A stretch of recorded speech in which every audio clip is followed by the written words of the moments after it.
میری طرف سے آپ سب کو سلام۔ آپ دیکھ رہے ہیں ڈیلی بائبل ورس ان اردو۔ میں آپ کے سامنے خداوند کے پاک کلام میں سے خداوند کے کلام کی تلاوت کروں گی۔ میرا ایمان ہے کہ یقیناً آج کی تلاوت سن کر آپ برکت پائیں گے۔ تو میرے ساتھ نکال لیے زبور اس کا پہلا باب۔ اس کی پہلی آیت میں یوں لکھا ہے، مبارک ہے وہ آدمی جو شریروں کی صلاح پر نہیں چلتا اور خطا کاروں کی راہ میں کھڑا نہیں ہوتا اور ٹھٹھا بازوں کی مجلس میں نہیں بیٹھتا۔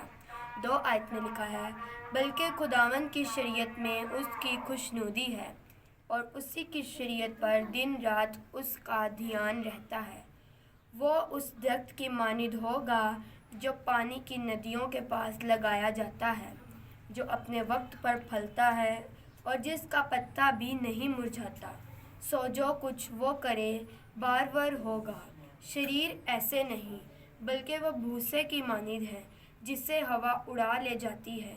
اس لیے شریر عدالت میں قائم نہ رہیں گے، نہ خطا کار صادقوں کی جماعت میں، کیونکہ خداوند صادقوں کی راہ جانتا ہے، پر شریروں کی راہ نابود ہو جائے گی۔ آمین۔ آئیے سبھی اپنی آنکھوں کو بند کریں گے اور دعا کریں گے۔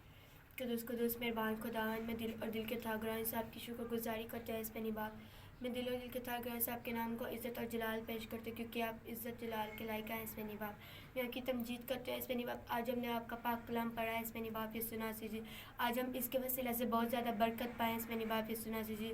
آج جتنے لوگ اس پاک کلام کو سنیں اس پہ باپ، ان کو تو آج برکت دینا ہے اس پہ باپ، ان کے بند راستوں کو کھول کر باپ یہ سنا چاہیے، انہیں اپنے نام کے لیے استعمال کرنا ہے اس پہ باپ۔ میں آپ کی شکر گزاری کرتے ہیں اس پہ باپ، جتنے بھی وجہ باپ یہ سنا اس پاک کلام کو سنا اس پہ باپ، ان کو برکت دینا ہے اس پہ باپ، یہ سنا چاہیے باپ۔ میرا ایمان ہے کہ اس پہ باپ آج بہت سے لوگ اس کلام کے وسیلہ سے برکت پائیں گے اس پہ باپ۔ سب کو چھوڑا بلیس کرنا تیرے نام سے مانگتے پا لیتی ہوں، آمین۔